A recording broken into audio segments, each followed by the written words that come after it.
Old age is a house filled with memories where no guests come. In my 77 years, I have internalized this truth all too well. For 5 years now, my mornings have started the same way. I wake up in an empty bed and stare at the picture of Winifred on my bedside table. This morning is no exception. Her smile, frozen in time, seems to say, "Good morning, Cormac," but it's only an echo in my head. I've lived in Lancaster all my life. This old house on Chesterfield Road has seen me grow up, get married, my son born. Winifred and I meet old age, and how she left me, leaving me alone with the silence. 2 floors, 4 bedrooms, a library. It used to be noisy and fun. Now I only use 3 rooms: the bedroom, the kitchen, and the living room. The others stand locked up like museum pieces from the past. As I walk down the creaky stairs, I notice a layer of dust on the banister. Winifred never used to let this happen before. But now, what's the use of trying if no one comes? Except for Mrs. Pemberton, the neighbor, who drops by once a week with homemade baked goods and a chat about the weather. In the kitchen, I make my usual tea, strong, with 1 spoonful of sugar. Winifred always said I make tea like I want to kill someone with the strength. The thought makes me smile. 38 years of marriage and she's never been able to accustom me to normal tea. Outside the window, it's a gray Lancaster day. The rain drizzles so softly you can barely hear it, but the drops slowly drip down the glass, leaving winding paths. Like life, going its own way, inexorably, drop by drop. My gaze falls on the wall calendar. Saturday, October 15th. I circle the date with a red marker. Knox is due today. Due is the key word. Lately, our meetings have become an exercise in making excuses. "Sorry, Dad. Busy. Inoka's not feeling well. We have an important dinner with her coworkers. Knox is my only son. We used to be close. I taught him to fish, to build birdhouses, to repair an old car. He sat with me in my geology lab, mesmerized by the mineral samples I brought back from expeditions.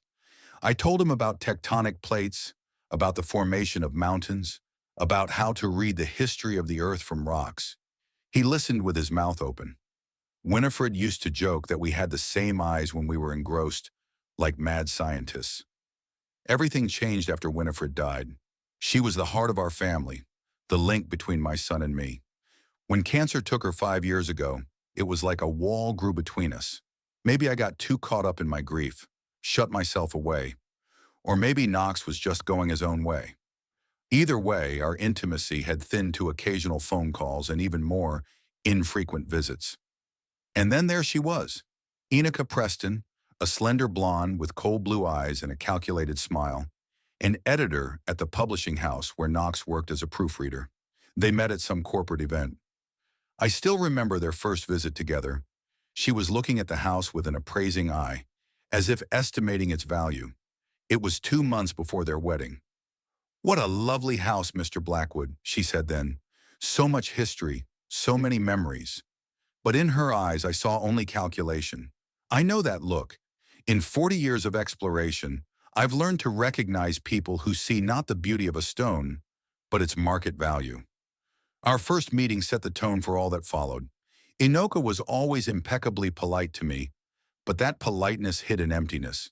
She never asked me questions about my life, never inquired about my past or present. I was only Knox's father to her, an adjunct to the house and possible inheritance. Knox changed after marriage. His world began to revolve around Inoka, her career, her ambitions.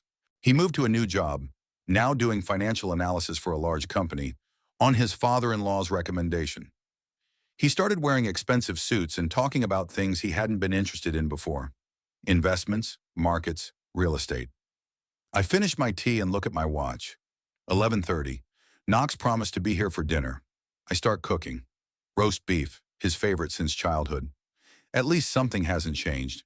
Meat, rosemary, garlic, a little red wine. Winifred's recipe, which I've memorized over the years. At 2:30, the phone rings. I wipe my hands and pick up the receiver, already knowing what I'm going to hear. "Dad, it's Knox." "Hello, son." I try to keep my voice upbeat. "I'm expecting you for dinner. I'm making your favorite roast beef." Pause. I hear a sigh. About that, I'm afraid I can't make it tonight. Inoki has a big reception. We have to get ready. The new director of the publishing house is invited. It's very important for her career. I close my eyes. It's a familiar scenario. I understand, I say, though I haven't really understood it for a long time. Maybe some other time. Sure, Dad. Maybe next week? I'll call, but he won't, at least not on his own initiative, and we both know it. After the conversation, I sit back in my chair and look at the table I've prepared. White tablecloths, my grandmother's china, a bottle of wine saved for a special occasion. The roast beef in the oven exudes an aroma that fills the entire house, all wasted. In that moment, I feel something inside me break. Not my heart. It was already broken when Winifred died. No, it's something else. Hope, patience, or maybe the last thread tying me to the illusion of family. I take the roast beef out of the oven, slice it, and eat it alone. The meat is perfectly cooked, but it feels flavorless. After dinner, I clear the table, wash the dishes, and pour the wine down the sink. Why save for a special occasion that will never come? I spend the evening in the library going through old photo albums. Here's Winifred and me on our wedding day, young, laughing. Here's little Knox taking his first steps. Here's the three of us on a picnic by the river. Winifred in a straw hat, Knox with a butterfly net, me with a book on my lap. Strange how the past seems more real than the present.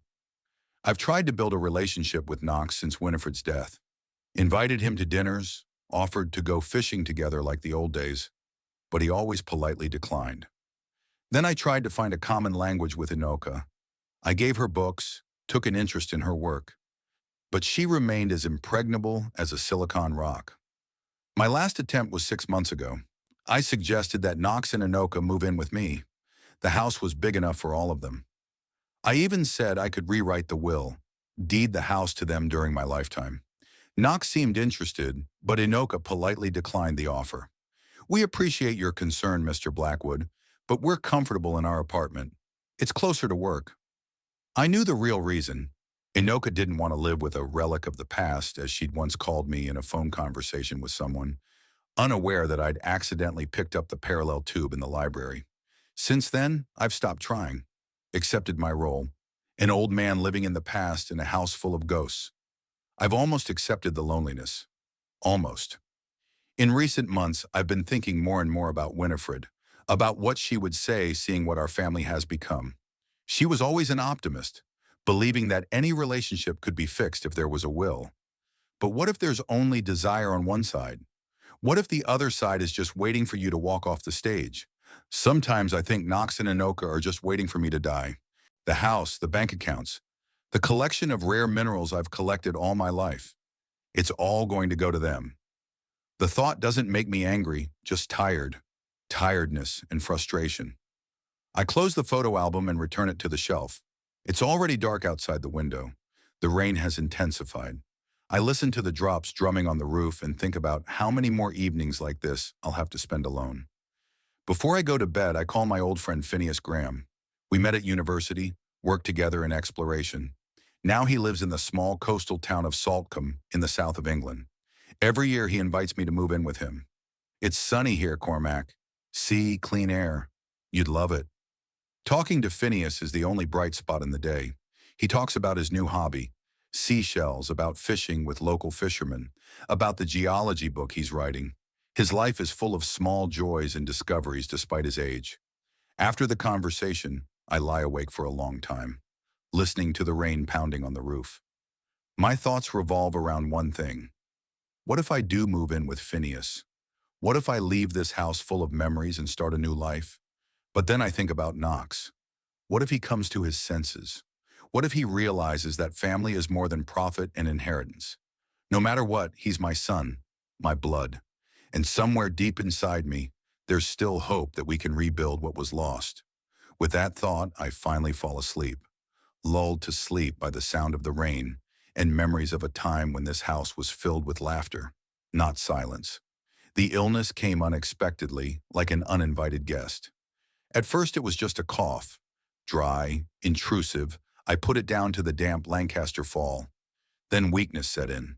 I began to tire quickly, climbing stairs, panting as if I'd run a mile. Then one morning I woke up feeling as if my lungs were filled with lead.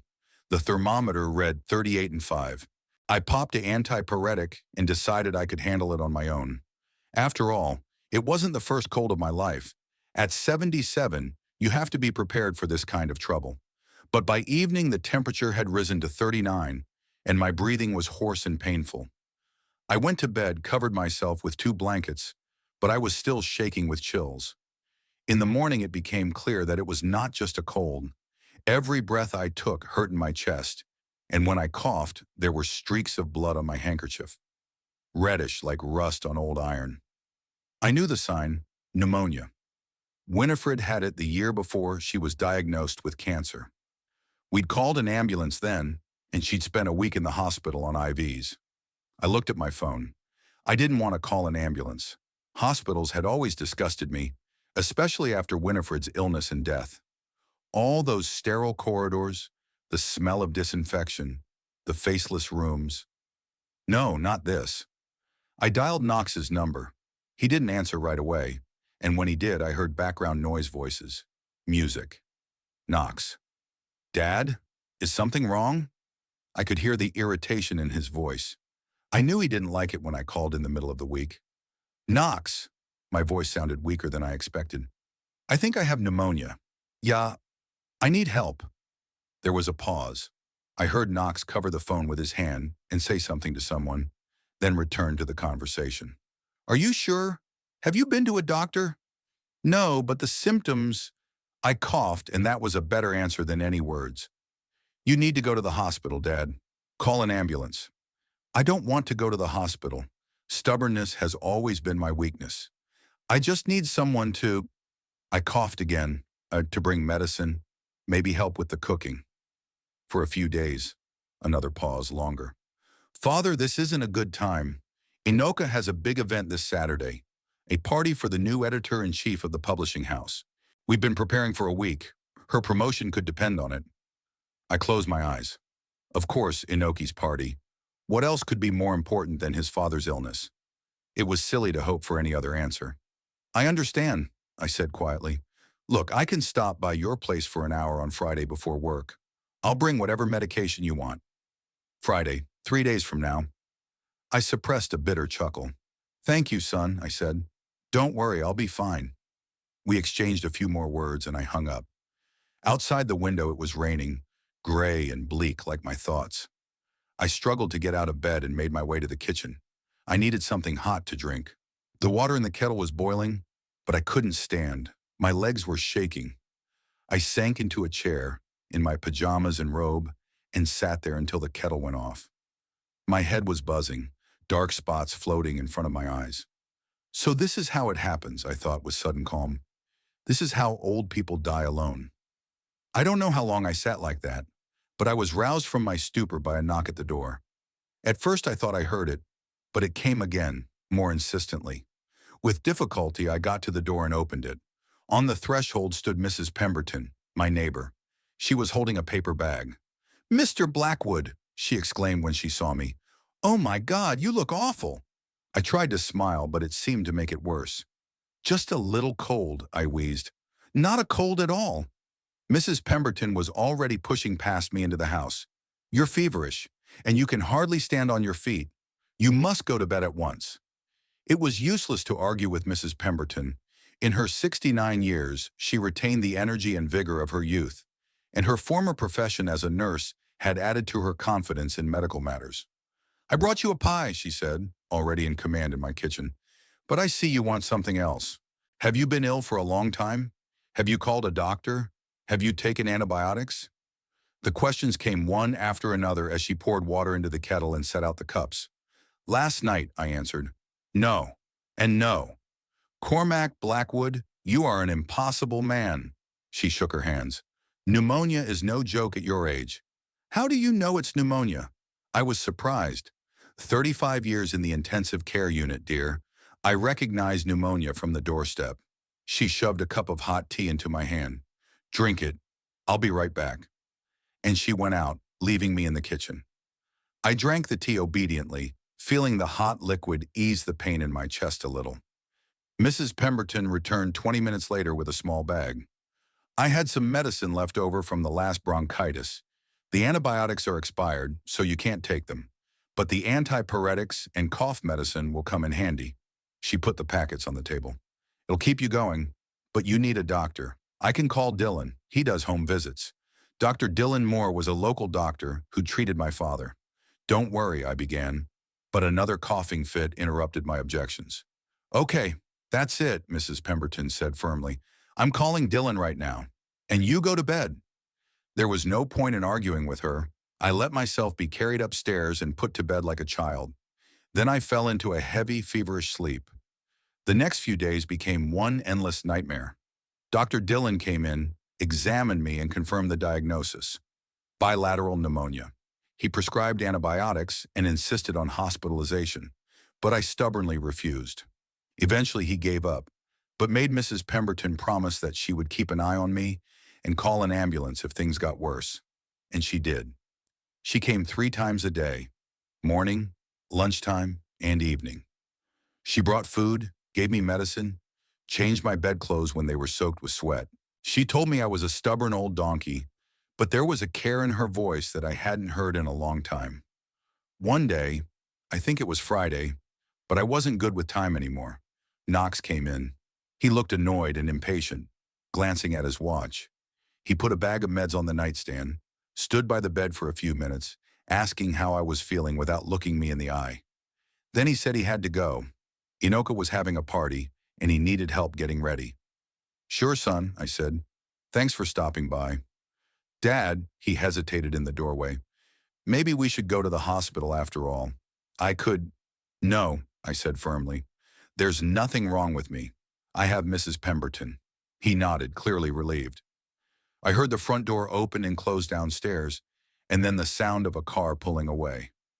My son had returned to his real life, leaving me with my illness and my thoughts. And the thoughts were not fun. Lying in bed, looking up at the ceiling, I thought about my life, about my career as a geologist, about my love of rocks and minerals, about how I found beauty in what others thought was just a pile of earth, about Winifred, about our first meeting in the university library, about 38 years together, about how she'd gone, quietly in her sleep, leaving me alone in this big house, and about Knox, about the little boy with the unruly hair and inquisitive eyes who turned into a cold, calculating man. What did I do wrong? Where did I go wrong? Or is it just life, each generation drifting away from the previous one, each son inevitably betraying his father? I thought also of home, about the old Blackwood house that had passed from father to son for 4 generations. I was born in this house, and Knox was born here, a house full of memories, stories, secrets. Every creaking floorboard, every crack in the ceiling was familiar and dear to me. Inoka once told me that after I died, she and Knox would probably sell the house. It's too old, too big for the 2 of us, and so far from London. She'd said it casually over tea, unaware of the pain her words were causing me. Knox was silent then, not standing up to defend the family nest. On the 5th day of my illness, I felt myself getting better. My fever had gone down, my cough was less painful. I was able to get out of bed, and even to go downstairs where I was met by a cheerful Mrs. Pemberton. "You look almost human, Mr. Blackwood," she exclaimed as she helped me to the kitchen table. "I've made chicken broth. It's good for a convalescent." I gratefully accepted the plate of steaming broth. I felt appetite for the first time in days. "How can I thank you, Eleanor?" I asked, using her name, which I rarely did. "Get well, that's all," she smiled. "Neighbors should help each other. You'd do the same for me." I would, I agreed, though I wasn't sure it was true. The last few years I'd gotten so caught up in my loneliness that I'd almost stopped noticing other people. While I ate, Mrs. Pemberton told me the local news. The Jenkinses had a granddaughter, Pastor Lloyd had slipped on the ice and broken his arm, and the old Ridley mansion was finally being renovated. Ordinary, simple stories, but they brought me back to life, to a reality beyond my illness and my bitter thoughts. "And your son never came again?" she asked me casually as she gathered up the dishes. "No," I answered. He has a lot to do. A lot to do, she repeated with a note of disapproval. What could be more important than a sick father? I didn't answer. What could I say? What was more important to my son than his wife's party? That he only came once, for 15 minutes, and that reluctantly? That he might be waiting for me to die so he could sell the house and forget all about me? Young people are different now, said Mrs. Pemberton, as if she had read my thoughts. They live fast and think only of themselves. My Richard doesn't call much either. He lives in Australia and says he's busy. But I know he's just forgetting about his old mother. She sounded the same pain that gnawed at me, the pain of a rejected parent. They're not bad, I said, not believing what I was saying. They're just different. They have their own lives. A life, Mrs. Pemberton snorted. You know what I'll tell you, Cormac Blackwood. Life's too short to waste it waiting for your son to call, for him to remember, for him to come. You have to live for yourself while you still have the strength. I looked at her in surprise. Mrs. Pemberton had always seemed to me a model of maternal dedication, and to say such a thing all of a sudden. What do you mean, Orton? I asked. That's what I mean, she shrugged her shoulders. After George died, I sat at home for 2 years, waiting for Richard to call, crying at night. And then I decided enough was enough. I signed up for gardening classes, then yoga. I started going on excursions with my friends. I went to Paris last spring. She smiled and her face suddenly looked younger. Life doesn't end when children fly away from the nest, or when a loved one leaves. It just changes. I was silent, pondering her words. She was right. I'd spent the last 5 years living a ghost, clinging to the past, to the memories of Winifred, to the hope that Knox would return, if not in body, at least in soul to her home. But what if I should not cling to the past, but create a new present? You're right, Eleanor, I said at last. You're absolutely right. She smiled satisfied and went on cleaning the kitchen, while I sat there absorbed in my thoughts. Something was brewing inside me, a new feeling, a new idea. What if I really started living for myself? What if I stopped expecting Knox to change, to remember his duty to me? That night after Mrs. Pemberton left, I couldn't sleep for a long time. I thought of her words, of Phineas and his invitation, of the house by the sea where it was sunny and smelled of salt. I thought about how maybe I should let go of the past, not just Winifred, but Knox in this old house full of memories. I thought about my son's betrayal, about his indifference to my illness, about how easily he'd chosen his wife's party over helping his father. And for the first time in a long time, I felt not bitterness, not pain, but determination. Determination to change my life before it was too late. With that thought, I finally fell asleep, and I dreamed of Winifred. She was standing on the beach, in a white dress, and the wind was playing with her hair.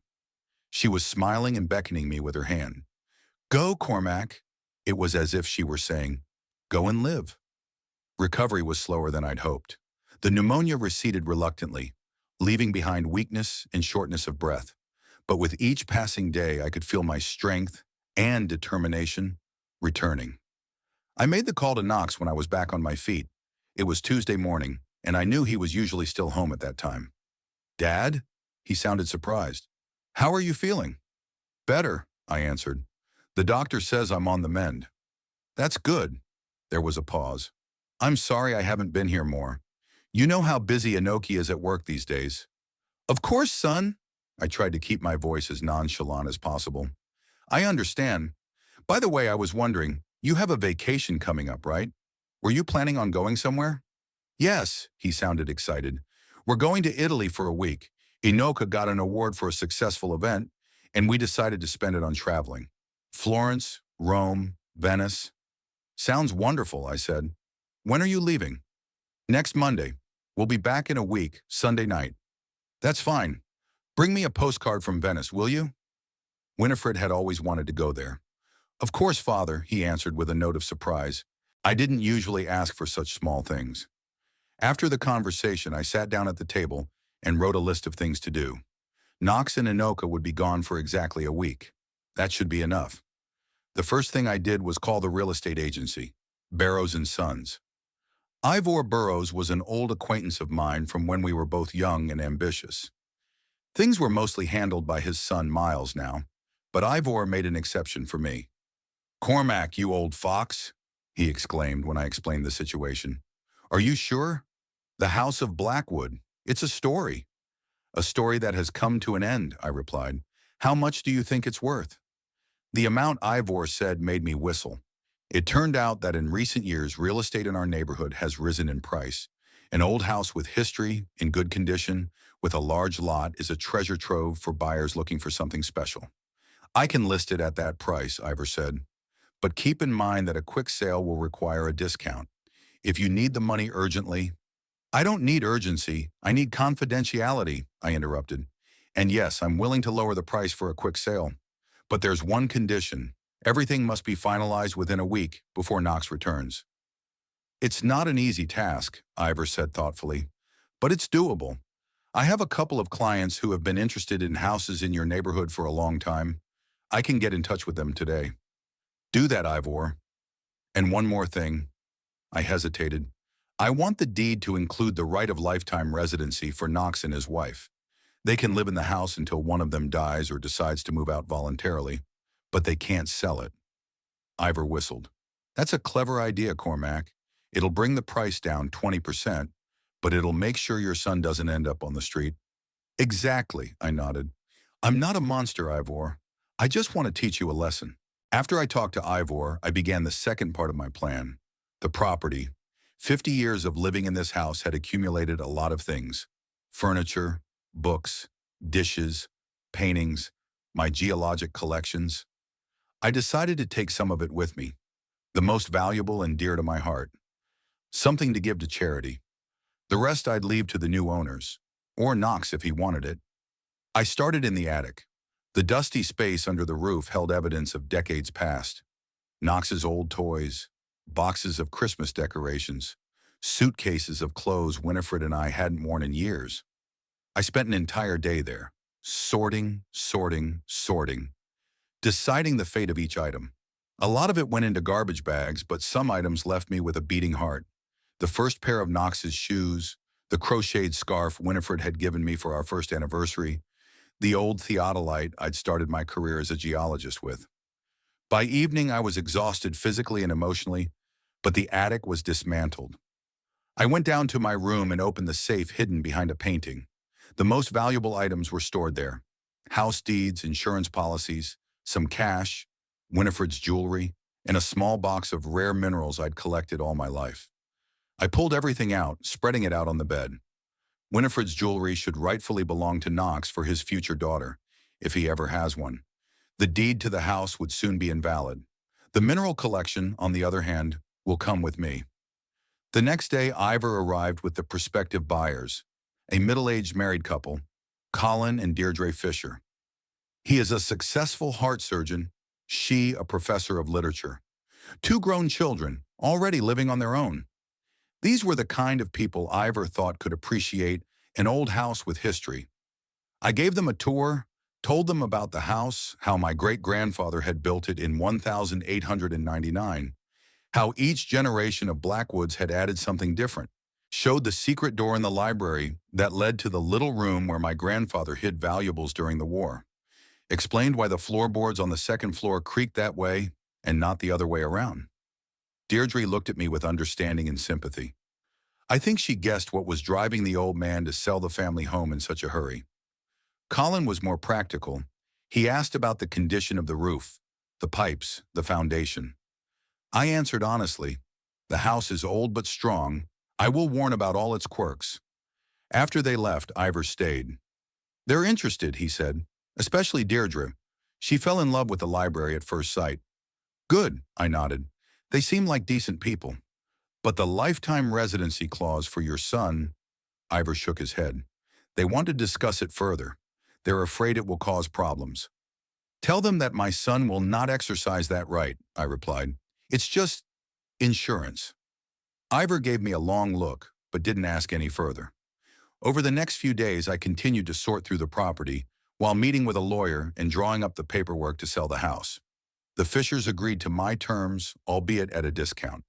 The money was to be deposited in my account on the day I signed the contract, Friday, 2 days before Knox returned. I decided not to tell Mrs. Pemberton of my plans until the last minute.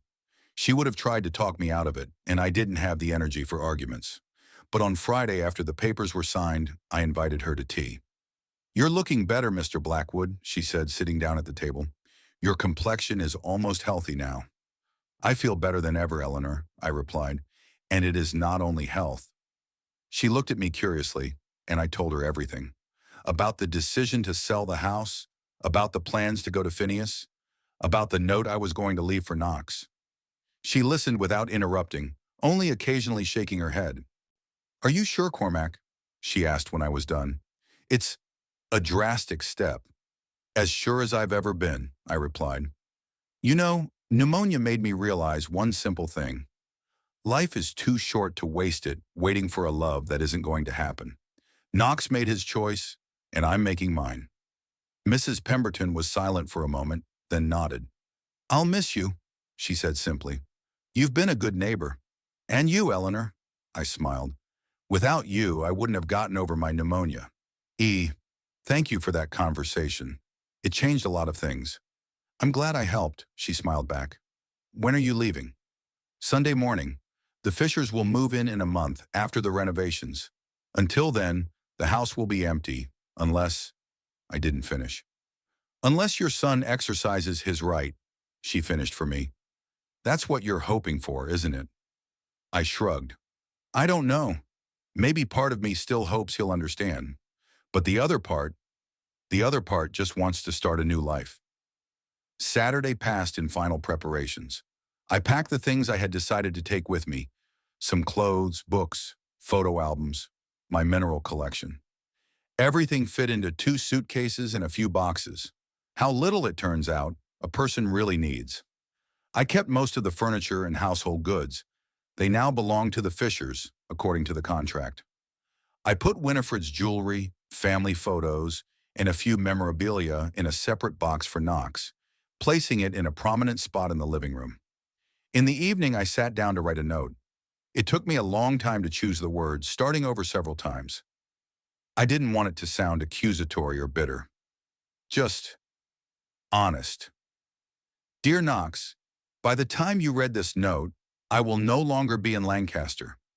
I've sold the house to the Fisher family. I think you'll approve. They're decent people. The deed gives you the right to live here for life if you wish to exercise it. My decision may seem sudden, but it's actually been a long time coming. The illness was just the last straw. When you're lying in a fever, unable to get out of bed, a lot of things become clearer. I realized that for years I had been waiting for you to remember that I was your father, that you would find a place for me in your life. But as time goes on, nothing changes. I don't blame you or Anoka. You have your own lives, your own priorities. A party is more important than a sick father. That's your choice, and I accept it. But you also accept my choice to live your remaining years for yourself, not waiting for a call or a visit that probably won't come. I left your mother's jewelry and a few family heirlooms for you in a box in the living room. The rest you can take or leave to your new owners. It's up to you. Don't try to find me. Someday maybe I'll contact you myself. Or maybe not. Your father, Cormac Blackwood." I reread the note several times. It seemed right. Not too hard, not too soft. Just right. I sealed it in an envelope and pinned it to the front door, where Knox would be sure to see it. Sunday morning, Phineas picked me up in his old Volvo. I walked around the empty house one last time, saying goodbye to every room, every memory. The bedroom was where I stayed the longest, where Winifred and I had spent so many nights, where she had passed away, where I lay with pneumonia, making the most important decision of my life. "Goodbye," I whispered, closing the door. "Goodbye, old house." I walked out onto the porch where Phineas was waiting for me, his wrinkled face lit up with a smile. "Ready for a new life, old boy?" he asked, helping me with my suitcases. "More than ready," I said, getting into the car. "Let's go." We were off. I didn't look back at the house. I looked only ahead, at the road leading to a new life. A few hours later that evening, a cab pulled up to the house. Knox and Inoka got out of it, tanned and rested after a week in Italy. Knox pulled out his keys, unlocked the door, and they stepped inside, not noticing the note pinned outside. "Dad," Knox called out, turning on the light in the hallway. "We're back. Brought you some souvenirs from Venice." Silence was his answer. They went into the living room, and Anoka was the first to notice the change. "Knox," she said in a strained voice, "where's all the furniture?" Knox looked around. The living room was almost empty. Just an old couch, a coffee table, and a box standing on it. "What the hell?" he muttered. "Dad, are you home?" They walked around the house, turning on the lights in every room. It was the same pattern everywhere.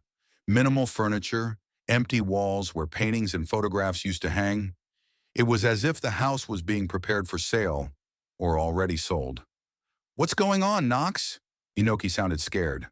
"Where's your father? Where's all the stuff?" Knox didn't answer. He went back into the living room and opened the box. Inside were his mother's jewelry, a few photo albums, some papers. On top was a small note. "This is your inheritance, Knox. The rest I took with me or left to the new owners of the house." "The new owners?" Anoka asked, reading over his shoulder. "Had he sold the house?" "He couldn't have. It's your inheritance." Knox didn't answer anything. Pale, he went out into the hallway and then noticed an envelope pinned to the door from the inside. He tore it off, opened it, and began to read. Inoka came up to him. "What is it? What is he writing?" Knox silently held out the note to her. She ran her eyes over the lines and her face changed. First bewilderment, then shock, then anger. "He couldn't have done it," she exclaimed. "Sell the house? Go away to some unknown place? All because we didn't babysit him when he had a cold?" "Pneumonia," Knox corrected her quietly. "He had pneumonia, not a cold."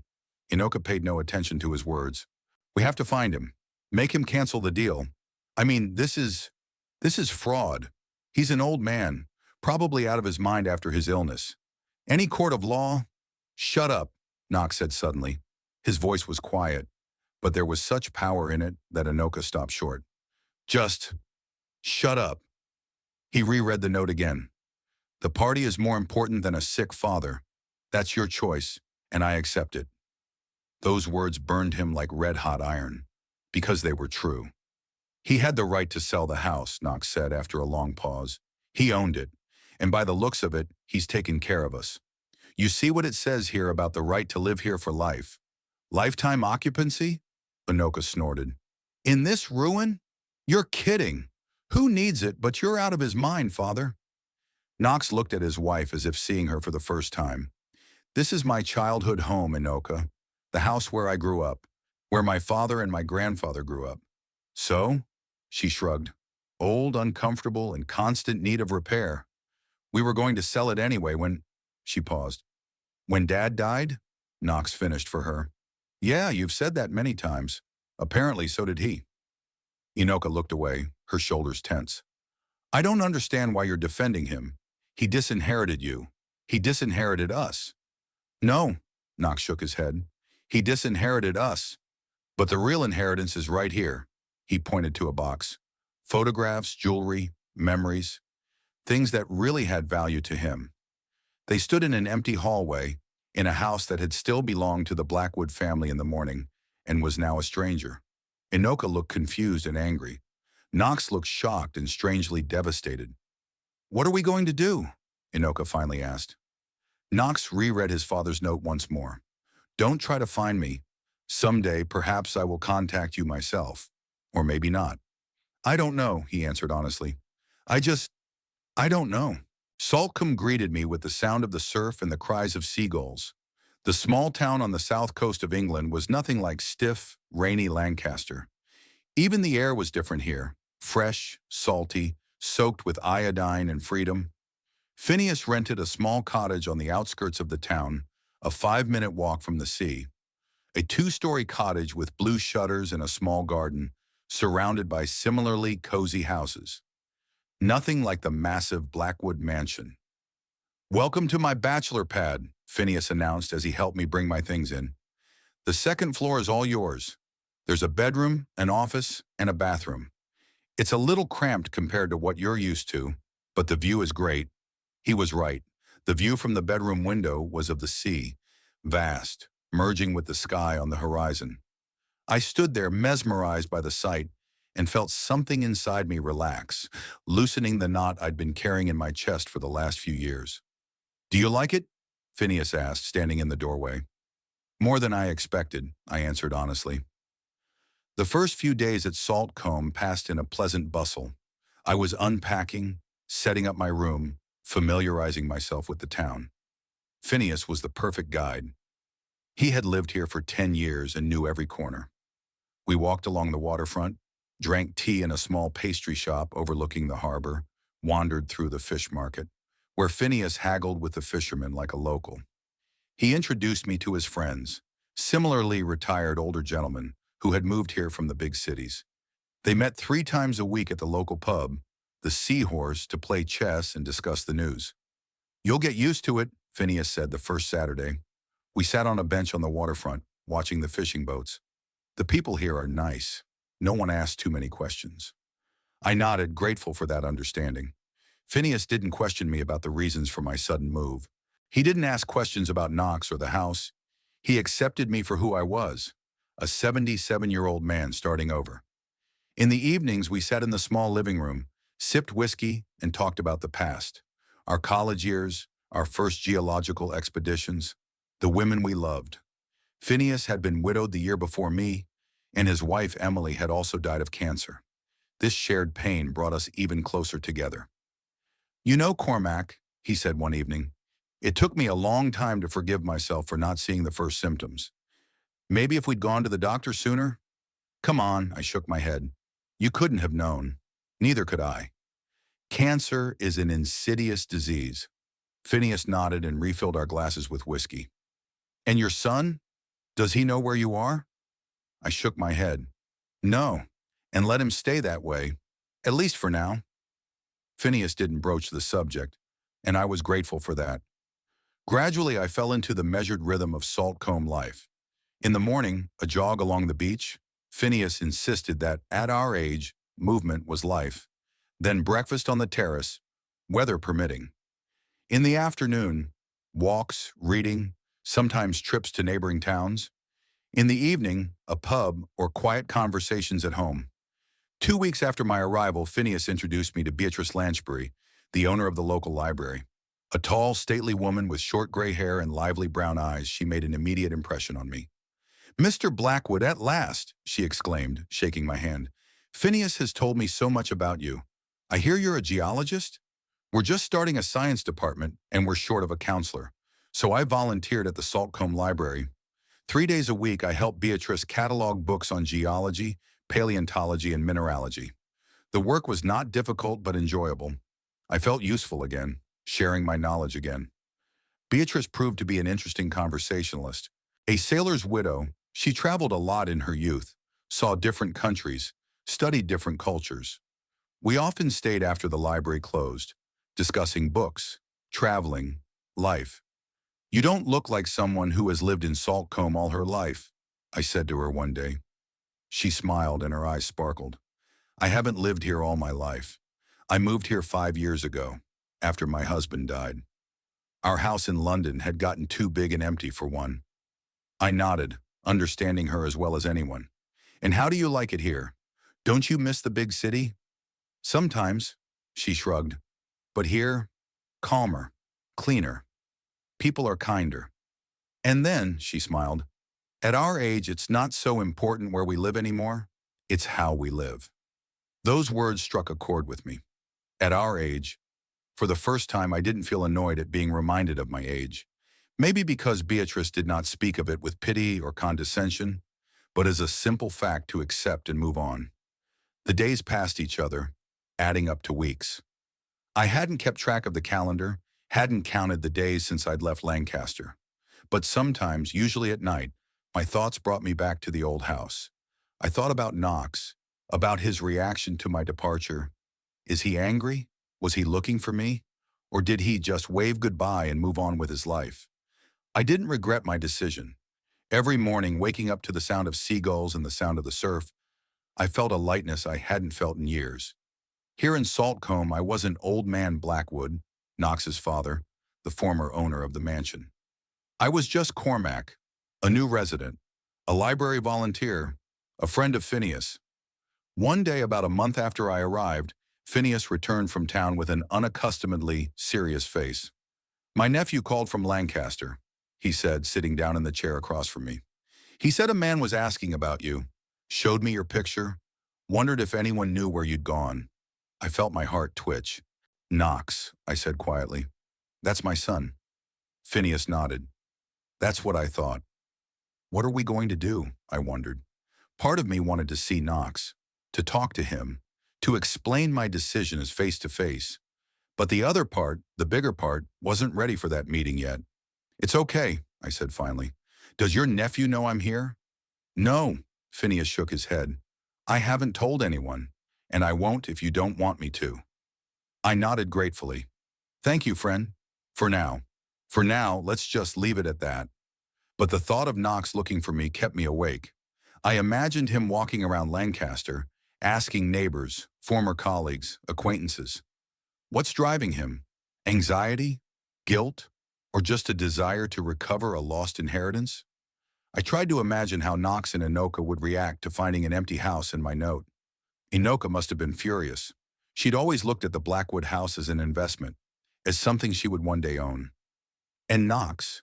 How did he feel when he read my words that the party was more important to him than his sick father? That night I dreamed of the old house. I walked through empty rooms, and each one held echoes of the past. Winifred's laughter, little Knox's baby cries, the sound of my footsteps on the creaky floorboards. In the dream, I was looking for something, but I couldn't find it. When I woke up, there were tears on my pillow. At breakfast, Phineas noticed my reddened eyes but said nothing. Instead, he suggested we go to the neighboring town of Torquay, where there was a mineral exhibition. "It would be fun," he said. "And then, I'm told, there are some amazing examples of amethyst from South America. You like amethyst, don't you?" I smiled gratefully. Phineas knew how to distract me from my sad thoughts. The exhibition was really interesting. Wandering among the crystal showcases, I temporarily forgot about my worries. Here, among the stones, I felt in my element. I even allowed myself to enter into a discussion with one of the curators of the exhibition about the origin of one rare mineral. "You know a lot about geology," said the curator, a young man in his 30s. "I should be," I smiled. "I worked as a geologist for 40 years. "Really?" His eyes lit up. "We're looking for a consultant for our museum. Perhaps you'd be interested?" And so my new life took on another job, consulting at the Torquay Natural History Museum. Once a week, I would take the bus there, spend a few hours helping to catalog the mineral collection, and return in the evening, tired but satisfied. Life at Saltcombe was gradually taking shape, becoming familiar and comfortable. I was making new acquaintances, finding new activities, discovering new places. On Wednesday evenings, Phineas and his friends and I played chess at the Seahorse. On Fridays, I helped out at Beatrice's library. On Sundays, Phineas and I cooked a big dinner and invited the neighbors over. Still, thoughts of Knox never left me. Every time I saw a young man with dark hair on the street, I shuddered, thinking it was him. Every time the phone rang, my heart skipped a beat. One day I asked Phineas, "If your nephew met Knox again, what would you want him to say to him?" Phineas gave me a long look. "What would you want him to say?" I wondered. "That I'm alive, healthy, and that I don't hold a grudge against him." Phineas nodded. "I'll pass it on." Another 2 weeks went by. One morning, checking the mail, not much of it in my name, mostly bills and handbills, I found a letter with a Lancaster postmark. The sender was Mrs. E. Pemberton. My heart beat more frequently. I carried the letter to my room, sat on my bed, and carefully opened the envelope. "Dear Mr. Blackwood, I hope this letter finds you in good health. I hesitated a long time before writing, but I feel it is my duty to inform you that your son came to see me several times asking about you. He seemed very anxious and remorseful. He said he wanted to apologize to you personally. I didn't tell him where you were, as I don't know exactly, though I guessed you were at Mr. Graham's in Salcombe. I only said that you were alive and well, and that I trust that in time you will contact him yourself. I also want to let you know that all is well with the new owners of your house. They have started repairing the roof and are repainting the facade. I think you would be pleased to know that the house is being taken care of. Best wishes, Eleanor Pemberton. There was another note in the envelope, written in a different handwriting. Father, I don't know if you will read this, and I realize I have no right to ask to see you. But if there is even the slightest chance, I'd like to talk to you. Not about the house or the money, just talk. I've realized a lot of things these past weeks. If you're ready, give me a call. My number hasn't changed. Knox. I reread the note several times. I could sense genuine remorse in the short lines. But was I ready to see my son? To forgive him? To start over? I didn't know. That evening, I showed the letters to Phineas. He read them silently, then looked at me. What do you want to do? I don't know, I answered honestly. Part of me wants to see him, to talk to him, hear his explanations. But the other part is afraid of being disappointed again. I understand, Phineas nodded. But maybe you should give him a chance. After all, he is your son. What about Inoka? I asked. I don't see any letters of apology from her. Phineas grinned. I don't think she's the kind of woman who admits her mistakes. But Knox, from the letter, he does seem to be sorry. Besides, you don't have to forgive and forget. You can just listen. I've been thinking. Phineas was right. I could just listen to Knox without making any decisions right away. To see him, to see if his remorse was genuine or just an attempt to regain his lost inheritance. I'll think about it, I said. That night I dreamed of the old house again. But this time it wasn't empty.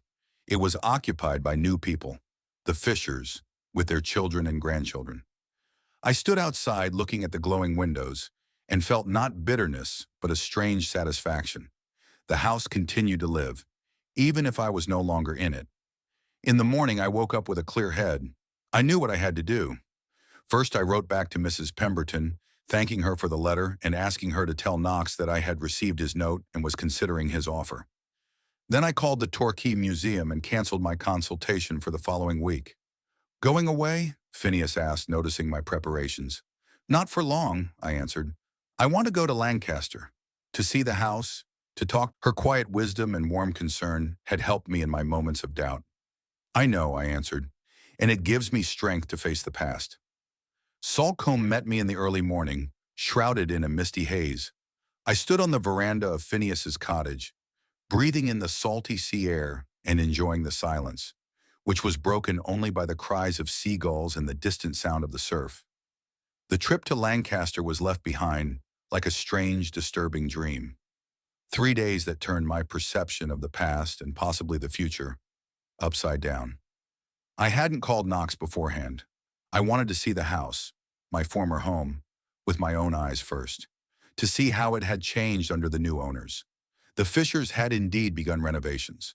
The roof was partially re-roofed. The facade was painted light gray instead of the previous dark brown. There were new flower beds in the garden. It was as if the house had become younger, as if it had shed the weight of the past. I was standing on the opposite side of the street, looking at these changes, when a familiar voice called out to me, Cormac, they're back after all. Mrs. Pemberton was hurrying across the street toward me, her face glowing with genuine joy. She hugged me and I found myself suddenly glad to see her. Not for long, Eleanor, I said. I just wanted to see the house and to settle some things. She nodded understandingly. Would you like to come in for tea? I'd just baked a blueberry pie. Over tea in her cozy kitchen, to the ticking of the antique clock, I finally asked the question that had been bugging me. Does Knox come here often? Mrs. Pemberton stirred her spoon in her cup. Almost every day at first. Asked around the neighborhood, showed me your picture. He wasn't himself.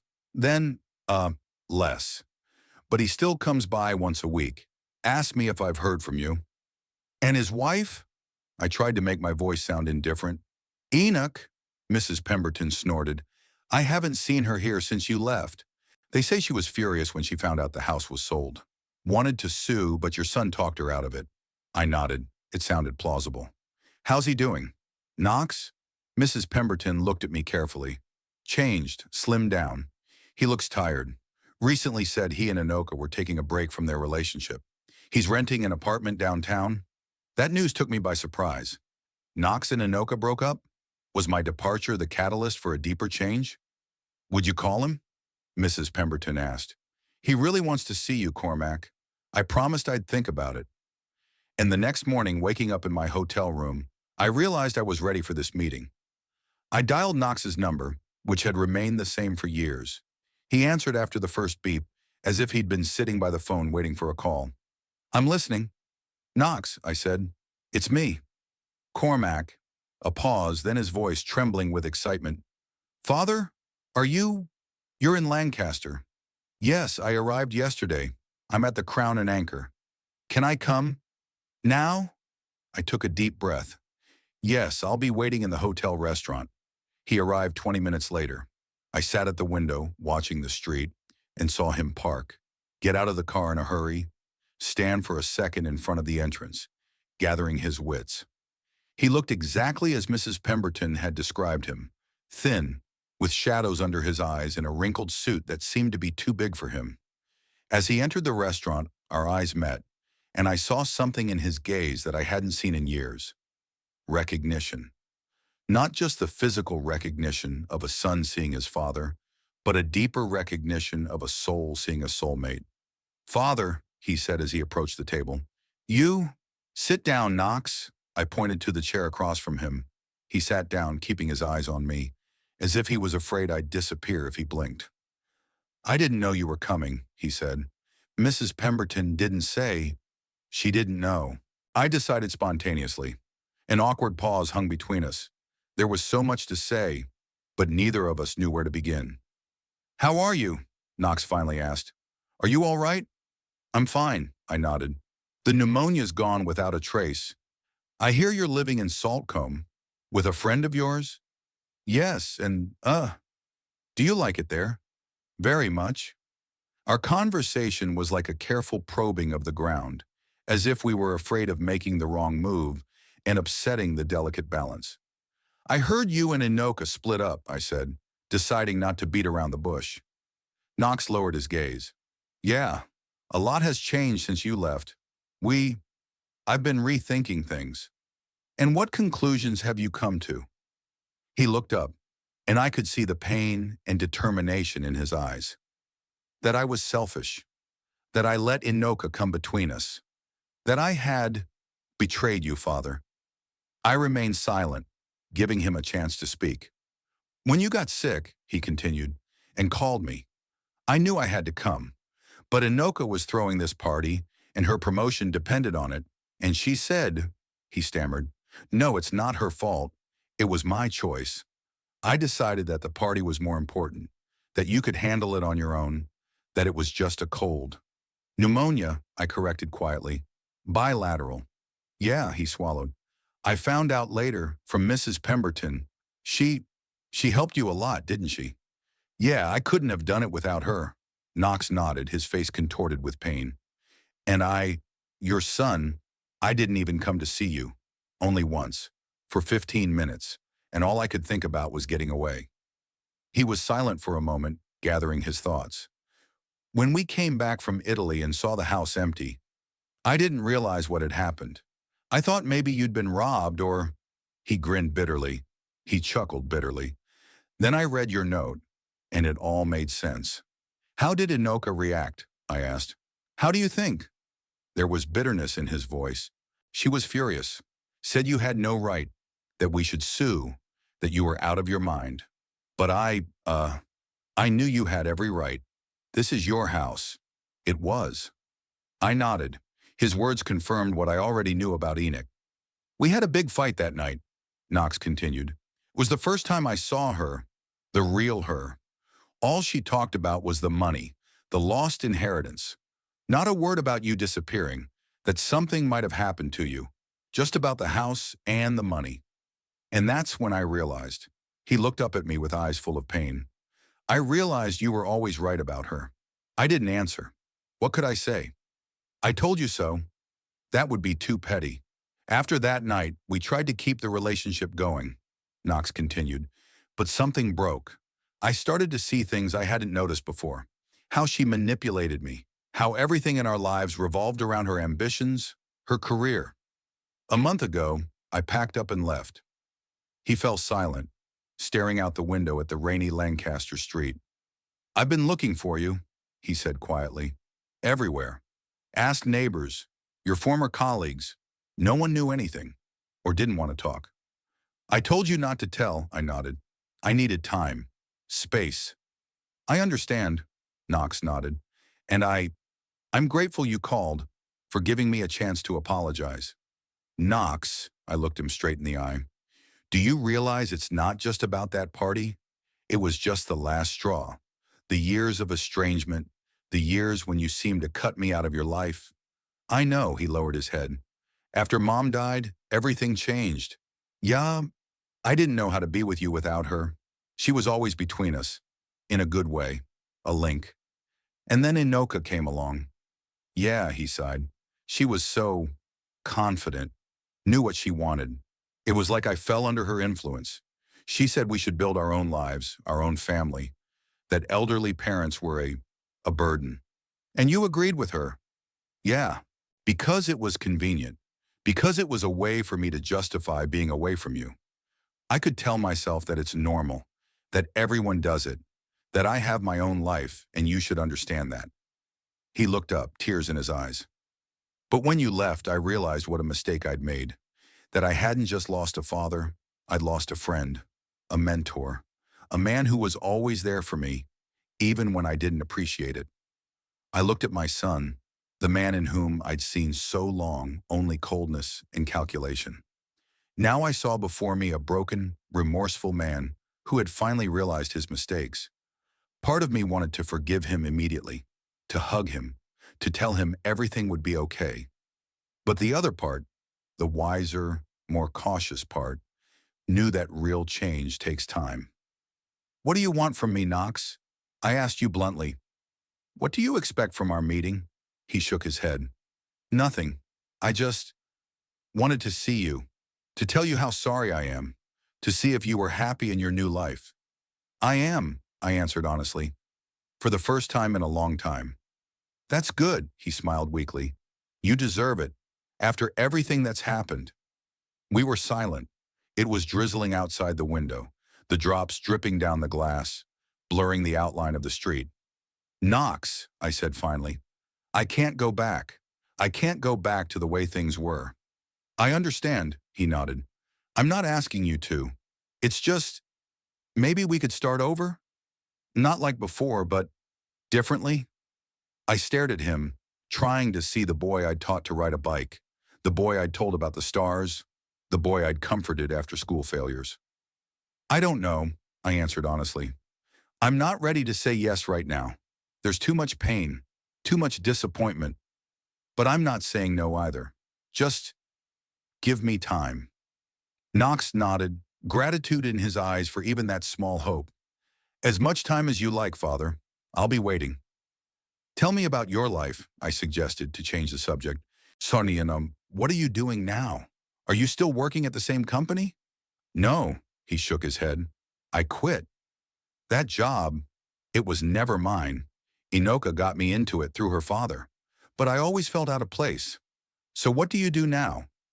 Back to editing. He smiled slightly. Remember I always loved books? I work as a freelance editor for several publishing houses. It's not as prestigious or lucrative as financial analysis, but I feel like I'm doing something worthwhile. I nodded. Knox had always loved literature, ever since he was a kid. It was a passion he'd inherited from Winifred. She would have approved, I said quietly. Your mother. She always said you should do what you love. I know, his voice trembled. I think about her a lot, especially lately. I think she'd be disappointed in what I did to you. Winifred was never good at being angry for long. I smiled at the memory. She would have forgiven, sooner or later. And you? He looked me straight in the eye. Would you be able to forgive? I wondered. Could I? After all the years of neglect, after the betrayal, when I needed help the most? I don't know, Knox, I answered honestly. Part of me has already forgiven. But the other part, it needs time. I don't want to promise anything I'm not sure of. He nodded, accepting my answer. I understand. And I'm already grateful that you agreed to meet, to hear me out. We talked for another hour or so, about his new job, about my life at Saltcombe, about Phineas and his friends, about the library where I was helping, about the museum in Torquay. I told him about Beatrice and he listened attentively without interrupting. When I mentioned that we sometimes went to concerts together at the local club, I saw surprise in his eyes and then understanding. "You've started a new life," he said without reproach. "A real new life?" "Yeah," I nodded. "And you know what? I don't regret it. I wish I'd done it sooner. I regret the years I spent waiting, hoping that something would change on its own." "I understand." He lowered his head. "And I'm sorry I was the cause of that waiting." When we finally said goodbye at the hotel entrance, the rain had stopped and the sun was shining through the clouds. Knox held out his hand to me and I shook it. Then after a second's hesitation, he hugged me briefly, tentatively, as if he was afraid I'd push him away. "Thank you, Father," he said quietly, "for listening, for not closing the door completely." "Take care of yourself, Knox," I replied. I'll call you when I'm ready." He nodded, got in his car, and drove away. I watched the car drive away, feeling a strange mixture of emotions. Relief, sadness, a quiet hope for something I couldn't quite put a name to. When I got back to my room, I sat by the window and looked for a long time at the street, at the passers-by going about their business, at the rain clouds moving away from the horizon. I thought about our conversation with Knox, about his remorse, about my unwillingness to forgive too quickly. Was it pride or a defense mechanism, fear of being disappointed again, or just the wisdom I'd gained over the years, knowing that real change took time and effort, not just pretty words? I didn't know the answer. All I knew was that I wasn't ready to return to Lancaster, not ready to resume my old relationship with my son. Too much water had passed, too deep a wound. But maybe in time. In the evening, I met Mrs. Pemberton again. We sat in her garden, drank tea, and talked about the day. "Had you seen Knox?" she asked cautiously. "Yes," I nodded. "A long, hard talk." She looked at me hopefully. "Did you make up?" I shook my head. "Not exactly. Let's just say we opened the door for a possible reconciliation in the future. But right now I'm going back to Saltcombe." She sighed. "I see. It's probably even better this way. You can't glue a broken cup back together in one day." "Exactly," I smiled at her wisdom. "Exactly, Eleanor." I left Lancaster the next morning with a light heart. Meeting Knox hadn't brought immediate reconciliation, but it had given us both what we needed most: honesty. I finally told him how much he'd hurt me. He finally admitted his mistakes. It wasn't the end, but it wasn't a new beginning either. More like the cleansing needed to move on, each to their own way, at least for now. The train was taking me back to the sea, to the new life I had built for myself, to Phineas, to Beatrice, to the library and the museum, to morning walks along the shore, and evening conversations to the sound of the surf. I didn't know if Knox would play a role in this new life. Time would tell. In the meantime, I had freedom. Freedom from expectations, from disappointment, from pain that had been building up for years. And that freedom was worth any price. The seasons in Saltcombe didn't change as abruptly as they did in Lancaster. Autumn flowed smoothly into mild winter with occasional frosts. Spring came early and never gave way to summer.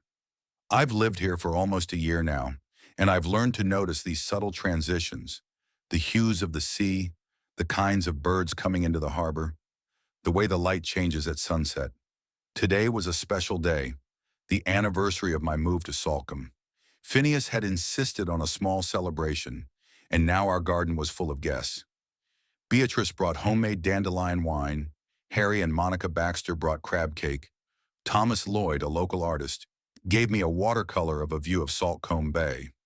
All these were people I didn't know a year ago, but now called friends. "To Cormac," Phineas raised a toast, "to a year of new life, and to many years to come." Everyone raised their glasses, and I felt a warmth spread through my chest. Not from the wine, but from the realization that I was no longer alone. That I have people who appreciate me simply because of who I am, not because I'm someone's father or the owner of a house that will someday be theirs. The last year has changed me more than the previous 10. After returning from Lancaster, after talking to Knox, I made the decision to live in the present instead of the past. I sold my part of the cottage to Phineas, symbolically for £1, and officially became a resident of Saltcombe. I got a local library card, joined the bridge club, became a regular visitor to the Seahorse. My duties at the library expanded from cataloging books to giving monthly lectures on geology to local school children. It amused me to see the children's eyes light up when I showed them samples of minerals from my collection, how mountains formed, and how the Earth's landscape has changed over millions of years. At Torquay Museum, I also progressed from being just a consultant to curator of the geology section. I traveled there by bus once a week, taking inventories, writing descriptions for new exhibits, and sometimes leading tours for tourists. It was an unusual activity for someone my age, but it gave me a sense of need, a sense of purpose that I had missed in my last years in Lancaster. Knox called me every month. Our conversations were polite but low-key. I told him about my life at Saltcombe, and he shared news about his work and how his career as a freelance editor was going. He didn't mention Anoka again, and I didn't ask. It was clear their relationship was over for good. In March, Knox sent me his first book, a literary guide to the Lake District that he had compiled and edited. On the front cover was written, "To my father who taught me to see beauty in rocks. I may not have become a geologist, but your lessons in attention to detail have not gone to waste. With gratitude, Knox." I was touched by the gesture, calling to thank him.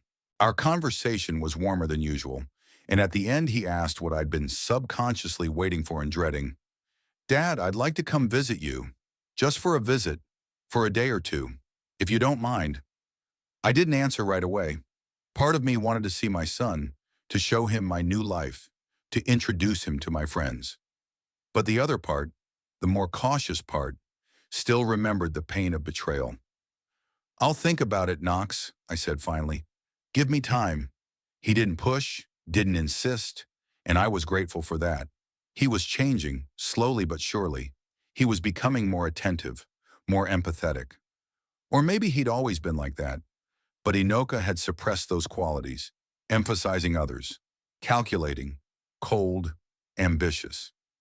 I discussed Knox's possible visit with Phineas and Beatrice. They both felt I should give my son a chance. "He's trying to mend relationships, Cormac," Beatrice said as we strolled along the promenade. "It means a lot." "I know," I sighed, "but I'm not sure I'm ready to let him into my new life. What if he disappoints me again? What if he doesn't?" She looked at me with her wise brown eyes. "What if this is a chance not only for him, but for you? A chance to let go of the past for good?" I pondered her words.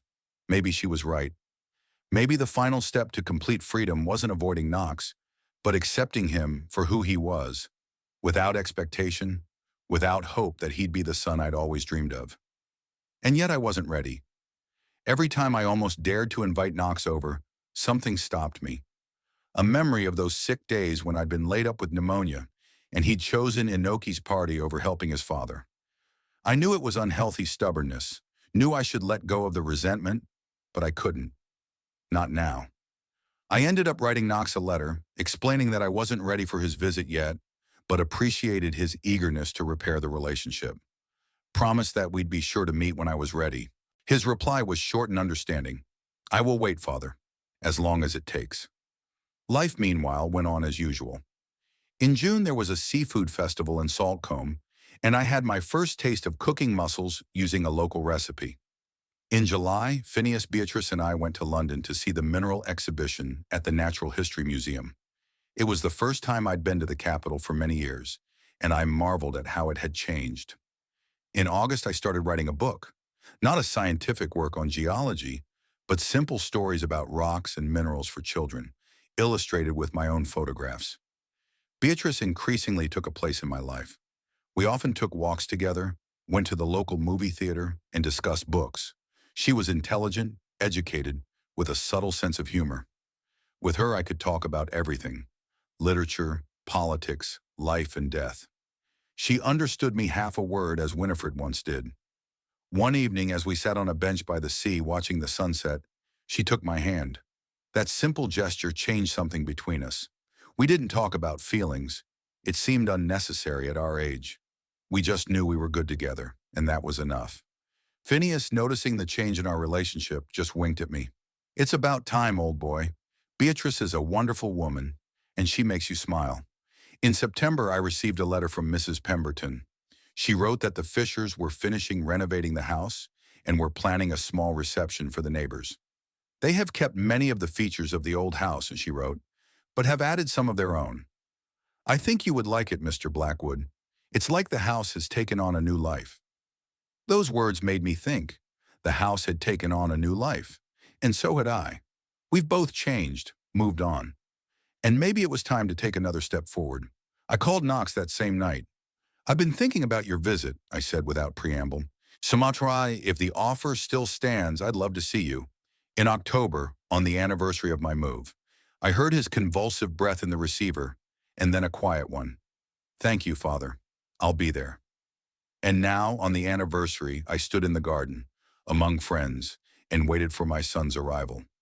Knox was supposed to arrive by 4, but it was almost 5, and I was beginning to worry.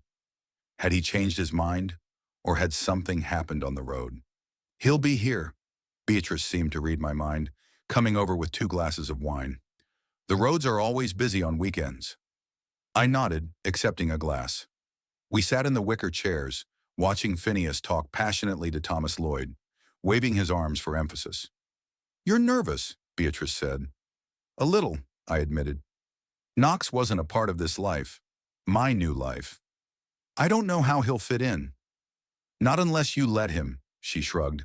It's up to you, Cormac, on whether you're willing to let him back in. I pondered her words. Was I ready? A year ago, the answer would have been an unequivocal no. Now I wasn't so sure.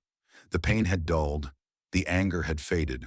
All that remained was the weariness of unfulfilled expectations, and perhaps a quiet hope that things could still change.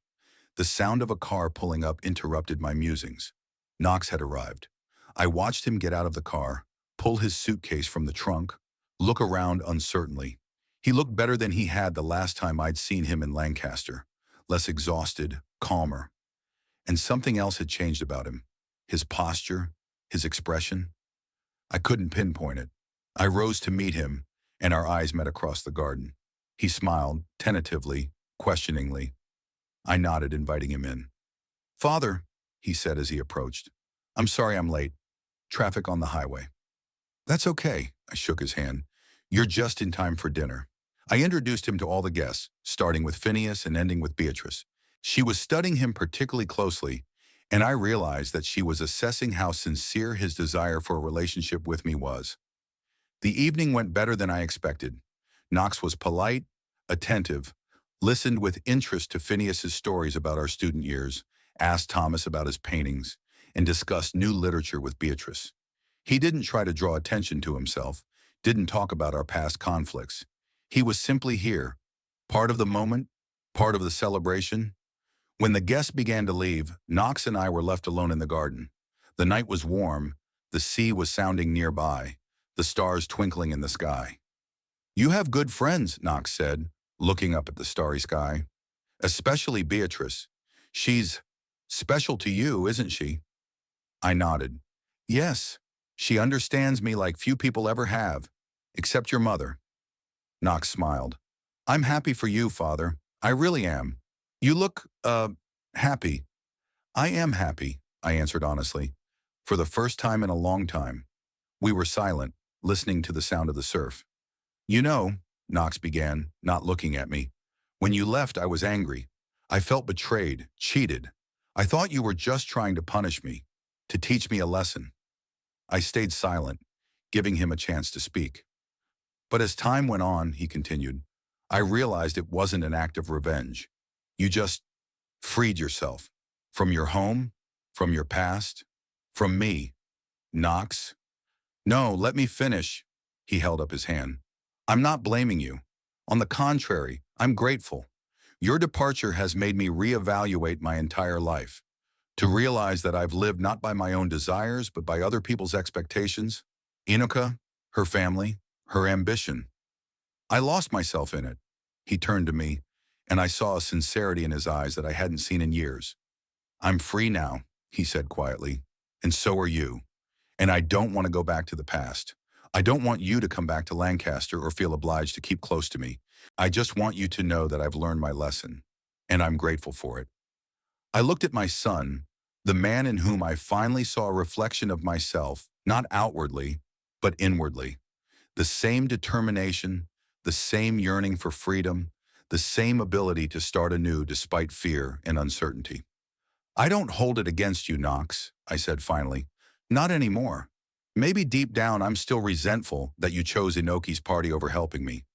But I realized that was a symptom, not the cause. The cause was deeper in the way our relationship changed after your mother died, in the way Inoka came between us, in the way we both let it happen. Knox nodded. I know, and I'm sorry too. I really am. Me too. I put my hand on his shoulder. But you know, maybe it's all for the best. If it hadn't been for your choice, or my illness, or my decision to leave, we'd both still be living our lives waiting for something that would never happen. And now we're both free. Both of us living in the present, not the past. You're wiser than I am, Father. Knox smiled. You always have been. No, I shook my head. Just older. I've had more time to make mistakes and learn from them. We talked late into the night, not about the past, about the present, about his new job, about my book, about Beatrice, about his plans to travel around Europe looking for inspiration for new guidebooks. It was a conversation between two adults respecting each other's choices, not father and son bound by obligations and expectations. When Knox left 2 days later, I didn't feel empty or regretful. I knew we would meet again, maybe in a month, maybe in a year.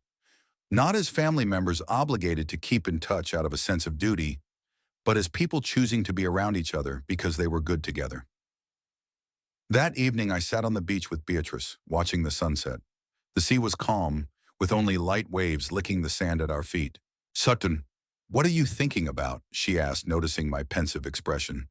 Freedom, I answered, about how strangely it comes. Sometimes you have to lose everything to find yourself. She took my hand, and I felt the warmth of her fingers. Don't you have any regrets? About home? About your past life? I shook my head. No. Home was just a structure, a set of walls and roofs. A real home is where you feel free, where you can be yourself without masks and expectations. And where is your home now? She asked quietly. I looked at her, at the sea, at the sky colored by the sunset in shades of pink and gold. The world that had opened up to me at 77, when most people are already preparing to say goodbye to life. Here, I answered simply.